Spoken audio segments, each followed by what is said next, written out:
Welcome to the Unbreakable Mind and Body podcast. I am your host, Tiana Gonzalez, a multi-passionate creative, storyteller, and entrepreneur with a fierce love for movement. This is our space for powerful stories and actionable strategies to help you build mental resilience and elevate your self-care practice. Together, we will unlock the tools that you need to create an unbreakable mind and body. Welcome back to the show. I am your host, Tiana, and on this episode, I am going to share with you how one single moment with a guy that I was dating changed everything for me. Now, before you get all excited, the relationship was not that serious. It was pretty short-lived. But this one moment, this one interaction that I had with this man changed the way I saw the world. It changed how I was going to operate when it came to maintaining boundaries, establishing boundaries, maintaining boundaries, and not feeling shitty about it. Doing it in a way that it feels good, that it feels authentic. Now, social media will have us all over the place because there are people who will say they're implementing boundaries, but what they're really doing is not facing the truth. They're avoiding confrontation. They're avoiding uncomfortable conversations. They're avoiding being in uncomfortable situations and dealing with life. That's not healthy. But if you're someone who, like myself, works with a lot of people on a day-to-day basis, then there does need to be some sort of boundary when it comes to your phone and answering text messages and calls, when it comes to unplugging at night, when it comes to off hours. And truly, the only person that can establish what is acceptable or not is you. Now, I want to tell the story about this one statement, this one question that this guy said to me that really had me thinking. Now, I'm painting the picture for you. So he lived an hour away, and sometimes I would sleep at his house, usually on the weekends, and every once in a while he would come down. And I say down because he lived north and I lived south. He would drive south and surprise me, or sometimes we would go have dinner and then he would spend the night with me. And he would wake up early in the morning and leave my apartment with me. He didn't like stay and hang out in my apartment. He went and did his thing, whether he was going to work or going home. He had an irregular schedule for his line of work. He always woke up in the mornings with me, regardless of the time. He would prepare coffee. A lot of times he'd pack my lunch. He'd make sure I had everything I needed. If there was snow on the ground or snow on the cars, he would turn my car on. He would clean it off. Really nice person. And I have to say, on a side note, that although it didn't work out, I am grateful for that experience because I got to feel like what it feels like to be with a good person, with somebody who's got a soft heart, with somebody who can be kind and gentle in a world that's kind of designed to make us be a little bit hard. So he always made coffee for us in the morning and would sit with me and sip on coffee. And in his house, he had a fireplace. In my house, we would just kind of sit in bed and sit up and sip on the coffee for a few minutes before I had to get ready for work. And this one night, I was preparing the coffee machine the night before with the timer and setting it up, and I realized I didn't have that much coffee. So I go to my room and I say, hey, I don't think I have enough coffee for both of us. There's not that much. I should have went to the grocery store, but I've just been busy. And he looks at me and goes, well, what about me? And that moment right there changed my perspective forever.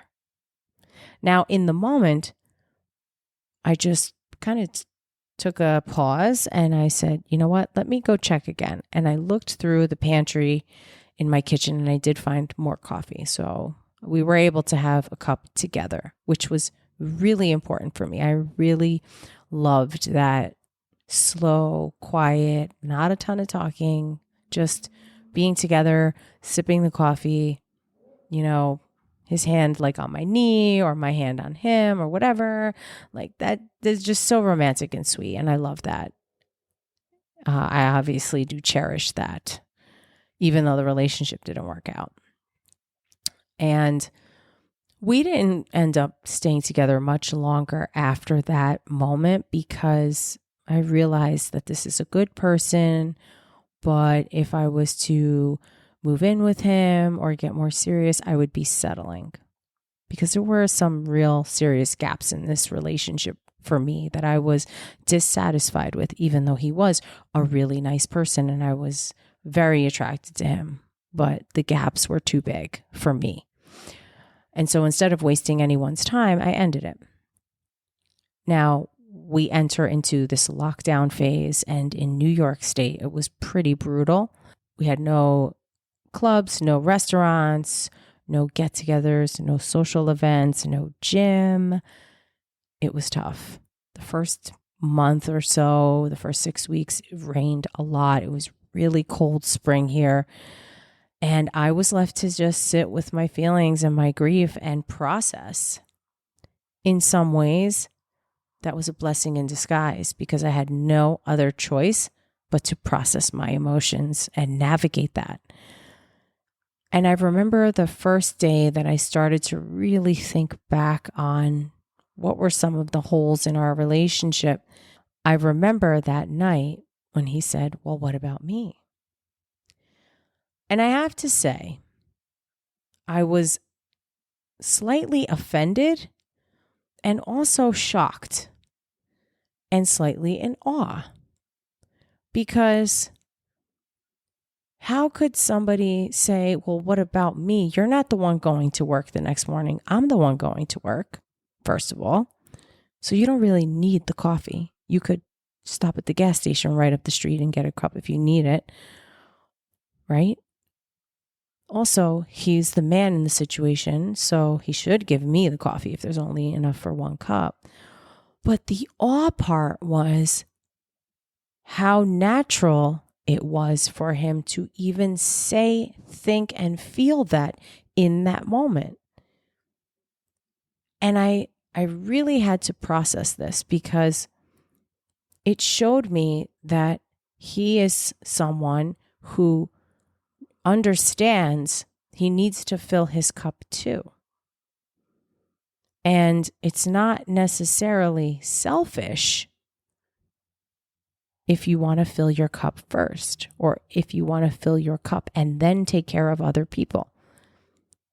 Now, I've said this many times in many ways on all of my social platforms and definitely on this show, but you cannot pour from an empty cup. It's physically impossible. So that means you need to take time to replenish, take time to recover, and take time to restore. And a part of that is to maintain your routine, whether it's a nighttime routine, whether it's a morning routine, whatever the rituals are. If those are the things that you need to operate in an efficient and optimal manner, then those are the things you need to be doing.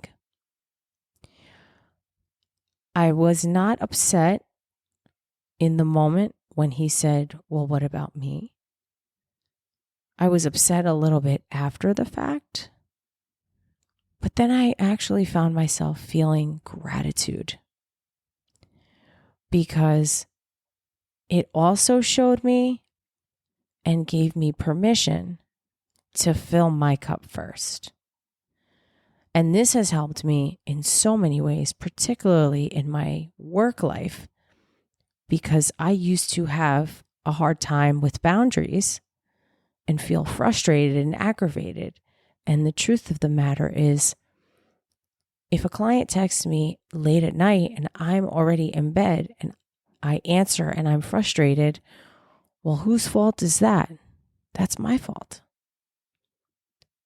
But if I have my phone on silent, if I disregard, if I don't look at it, if I wait until a time where I'm actually awake and can piece together my thoughts and answer appropriately, or at a time that I feel is more appropriate, now I'm doing right by this other person.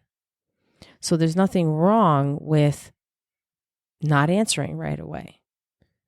But there is something wrong if I'm going to answer right away and then hold a grudge or be irritated or act like a bitch the next time I see this person, when I could just say like, hey, just so you know, I go to bed at 9:00 most nights of the week, and be done with it. So that question, well, what about me? Pivotal. Changed the game for me in so many ways, because it really got me thinking, where am I making sacrifices for people that I don't need to? Where am I letting people walk all over me?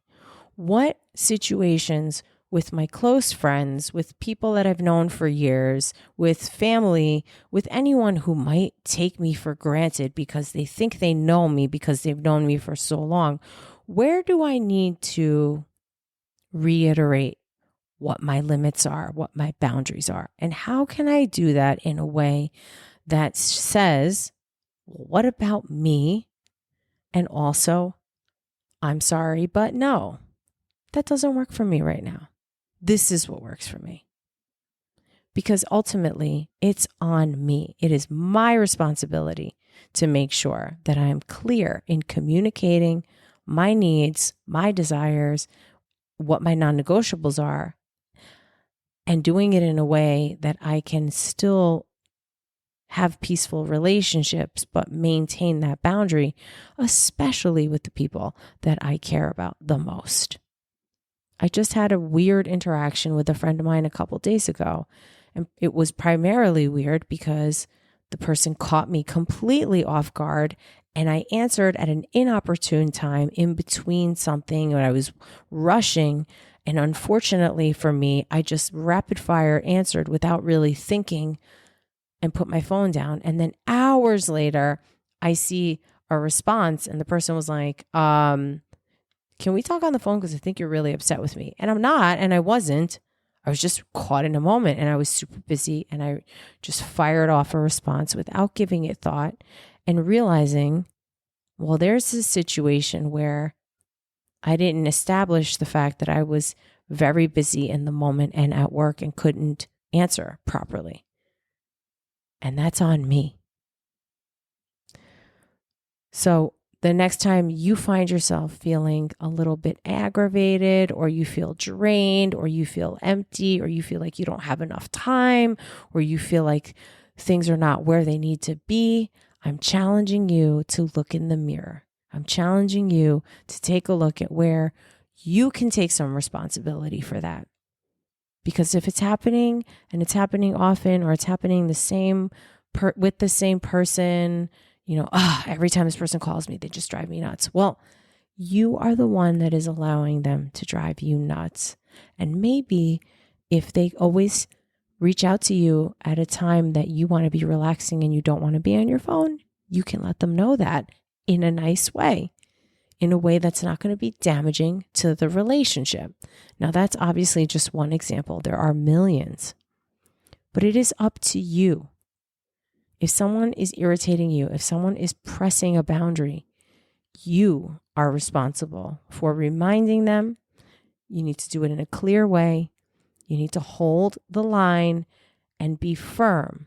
You can be kind and firm at the same time. I hope you found this episode helpful. If you enjoyed the show, please follow along so that you can get notified when the next episode drops. I love doing this. I love having these conversations with you. And I am so grateful to have you here in my world, sharing these stories, sharing these experiences with me. This is all I got. I'm going to leave this one right here. And as always, I'll catch you on the next one.